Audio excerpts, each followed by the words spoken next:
ઉજ્જૈની નગરી એ પુરાણી નગરી છે. આ નગરીમાં જીવંત સ્વામીની પ્રતિમા હોવાથી મોટા મોટા આચાર્યો દર્શન માટે આવતા. આર્ય સુહસ્તીસુરી મહારાજ પણ પરિવાર સાથે એટલા માટે જ અહીં પધાર્યા અને ભદ્રા શેઠાણીના મકાનમાં વસતી યાચી રહ્યા. ભદ્રા શેઠાણીનું મકાન 7 માળનું હતું. તેમને એકનો એક પુત્ર હતો. તે ખૂબ લાડીલો અને કુલની પાંદડીઓથી જાણે તેનું શરીર ન ઘડાયું હોય તેમ ખૂબ સુકોમળ, એટલે સૌ તેને અવંતી સુકુમાલના નામે ઓળખતા. આ બાળક નાનો હતો ત્યારથી તે એટલો અને વિચારણામાં મગ્ન રહેતો. આથી યુવાન થતાં રખેને તે સંન્યાસી કે સાધુ ન થઈ જાય તે બીકે ભદ્રા માતાએ તેને 32 કન્યાઓ પરણાવી. અવંતી સુકુમાલ સ્ત્રીઓ સાથે 7મા માળે રહેતો. તેની દ્રષ્ટિ અને સૃષ્ટિમાં સ્ત્રીઓ અને વિલાસ હતો. માતા ઘરનું બધું કામકાજ સંભાળતા અને પુત્રને જરા પણ પરિશ્રમ ન પડે તે ધ્યાન રાખતા. તેને કોઈ પણ વ્યવસાય કે વ્યવહારથી અલગ રાખતા અને પુત્ર હંમેશા ખુશમિજાજમાં છે કે કેમ તેનું જ ધ્યાન રાખતા. એક દિવસ રાત્રિના 9ના સુમારે અવંતી સુકુમાલ ઝરૂખે બેઠો હતો. આનંદ પ્રમોદની રમઝટ તેની નજર સામે મચી રહી હતી. 32 સ્ત્રીઓ અને પરિવાર ખડે પગે હાજર હતો. છતાં તે રોજના આ એક સરખા કાર્યથી આજે કંઈક કંટાળેલો હતો. તેને આકાશમાં ઉગેલા તારાઓ અને દૂર દૂર રહેલા સ્થિર જંગલો જોઈ કાંઈ અનેરો વિચારવમળ જાગતા અને પાછા ઓસરી જતા. ત્યાં તેને દૂરથી આવતો અવાજ સંભળાયો. અવાજ ધીમો હતો, પણ ઉચ્ચારની સ્પષ્ટતા હોવાથી શબ્દો તેના કાનમાં પડતા જ હૃદયમાં ઉતર્યા અને તેને કેમે કરી ચેન ન પડ્યું. વખત થયો એટલે અંતઃપુર ખસખસાટ ઊંઘ્યું. અવંતી સુકુમાલની બધી ઇન્દ્રિયો નિશ્ચેષ્ટ થઈં, પણ એક કાન અને મન અવાજની દિશામાં સ્થિર થયા. થોડી વારે અવાજ શાંત થયો, પણ અવંતી સુકુમાલનું હૃદય શાંત ન થયો. તે ઉઠ્યો અને કોઈને જગાડ્યા સિવાય નીચે આવ્યો.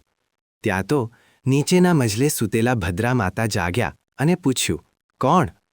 અવંતી સુકુમાલે કહ્યું, માતા, હું. અવાજ પારખ્યો અને ભદ્રા માતાએ ઊભા થઈ કહ્યું, બેટા, કેમ, તબિયત બરાબર નથી? તબિયત તો બરાબર છે, પણ માતા, આપણા મકાનમાં સામેના ખંડમાં આ કોણ ગાય છે? બેટા, ત્યાં આર્ય સુહસ્તીસુરી મહારાજ ઉતલ્યા છે અને તે કે તેમના શિષ્યો સ્વાધ્યાય કરતા હશે. આચાર્ય મહાવિદ્વાન અને પૂરા તપસ્વી છે. મેં જાણીને જ તને આ વાત નથી કરી. જાઓ, સૂઈ જાઓ. અવંતી સુકુમાલ ઉપર ગયો. પથારીમાં આમ તેમ આરોટ્યો, પણ અવાજની કડીઓ તેના હૃદયમાં રમી રહી અને કડીના પદે પદનું સ્મરણ કરતા એક એક ચિતાર તાદશ જણાતા સામું નલિની ગુલ્મ વિમાન નજર આગળ ખડું થયું અને દેવભવ સાંભળ્યો. વિચારવમળ બદલવા તેણે ઘણો પ્રયત્ન કર્યો, પણ કેમે વિચારધારા ન બદલાણી.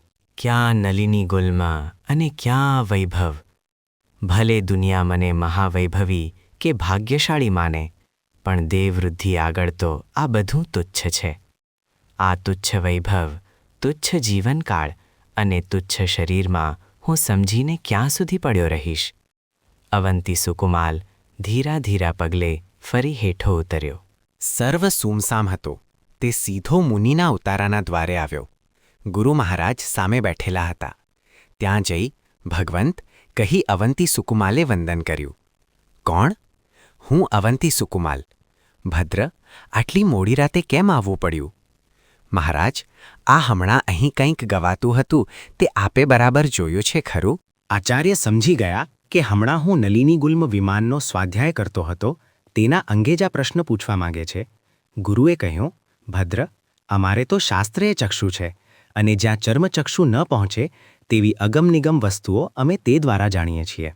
શાસ્ત્રમાં જે રીતે નલિની ગુલ્મ વિમાનનું વર્ણન છે તે રીતનો અમે સ્વાધ્યાય કરતા હતા. મહારાજ, આ શાસ્ત્રવચન મને તાદ્દશ અનુભવાયેલું લાગે છે અને એ ગીત મેં સાંભળ્યું ત્યારથી મારું ચિત્ત ઠરતું નથી. હું શું કરું તો ભગવંત, તે નલિની ગુલ્મમાં જાઉં? ભદ્ર, એ તો દેવલોક છે અને તેને માટે તો આ શરીર કે જીવન કાંઈ ના કામ આવે. તેને માટે તપ, વ્રત, સંયમ બધું કરવું જોઈએ. ભગવંત, હું બધું કરવા તૈયાર છું, પણ તે મળશે ખરું? તપથી કાંઈ અસાધ્ય નથી. ભગવંત, તું મને દીક્ષા અને તપ આપો. ભદ્ર, તારી માતાની અનુમતિ સિવાય ન અપાય. ભગવંત, હું ક્ષણ રહી શકું એમ નથી અને મને રોકવામાં આવે તો હું જીવી શકું તેમ નથી. આ વૈભવ યુવાની અને રંગરાગ કેટલા અધૂરા અને કેટલા અનિયત છે. મને તો કોઈએ પાંજરામાં પૂરી રાખ્યો હોય એમ લાગે છે. હું તેનાથી બહાર નીકળવા તલસું છું. સવાર પડ્યું. ભદ્રામાતા બધું સમજી ગયા.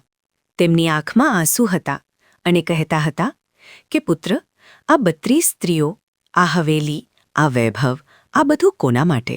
માતા, તે પણ મારા માટે રહેશે કે નહીં એની મને થોડી ખાતરી છે. પુત્ર, તું સંયમની વાત કરે છે, પણ તારા દાંત મીણના છે અને સંયમ લોઢાના ચણા છે, તેનું તને ભાન છે? માતા, ચણા ચવાશે નહીં તો મીણમાં સમાશે તો ખરા ને? માતા, ફૂલનો કીડો ફૂલ જાણ્યા પછી વિષ્ટામાં કેમ રહે? મને આ સ્ત્રીઓ નરકાગાર લાગે છે. આ વૈભવ વાદળીઓ મેઘ લાગે છે અને આ રુદ્ધિ વીજળીનો ચમકારો લાગે છે. માતા, પુત્રને સારા સ્થાને જવામાં અંતરાય ન કર. પુત્ર, તું ઘેલો થયો છે. તારું સુકોમળ શરીર આ બધું સહન નહીં કરે. માતા, સહન નહીં કરે તો હું અણસણ લઈશ. અવંતી સુકુમાલે સ્ત્રીઓ, માતા અને ઘર છોડ્યું.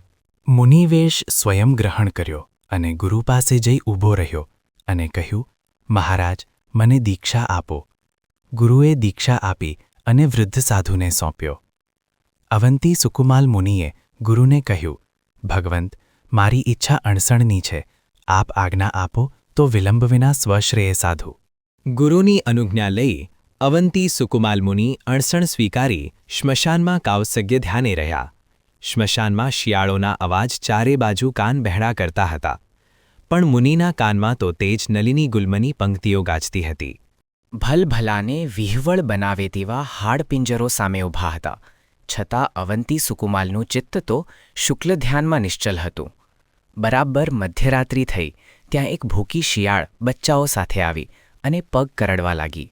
મધ્યરાત્રિ સુધી પગના ચૂથે કરી નાખ્યા. આ પછી સાથળ, પેટ બધું તેણે કરડ્યું. પણ મુનિ તો ધ્યાનમાં નિશ્ચલ રહ્યા અને ધ્યાન દશામાં સ્વર્ગે પહોંચ્યા. સવાર થયું. ભદ્રા માતા અને પત્ની અવંતી સુકુમાલ મુનિના દર્શન માટે શ્મશાનમાં ગયા, પણ ત્યાં તેમને ન દેખ્યા. એટલે ગુરુને પૂછ્યું. ગુરુએ રાત્રિનો બધો વૃત્તાંત કહ્યો અને કહ્યું કે તમારો પુત્ર નલિની ગુલ્મમાંથી આવ્યો હતો અને નલિની ગુલ્મમાં ગયો. 2 ફાંટ રડતી સ્ત્રીઓ અને માતાએ તેના કલેવરને આંસુથી ભીંજાવ્યું. તેની ઉર્ધ્વક્રિયા ક્ષિપ્રા નદીના કાંઠે કરી. એક સ્ત્રી કે જે ગર્ભિણી હતી તેને છોડી બધાએ દીક્ષા લીધી. અવંતી સુકુમાલની તે સ્ત્રીએ પુત્રનો જન્મ આપ્યો. તેણે પિતાની યાદગીરી નિમિત્તે તે ક્ષિપ્રા નદીના તટે ઊંચું મહામંદિર બંધાવ્યો અને આજે પણ તે ઊભું ઊભું મુનિ સ્વાધ્યાયના શ્રવણથી સ્વશ્રેય સાધનાર અવંતી સુકુમાલની સ્મૃતિ કરાવી રહ્યું છે.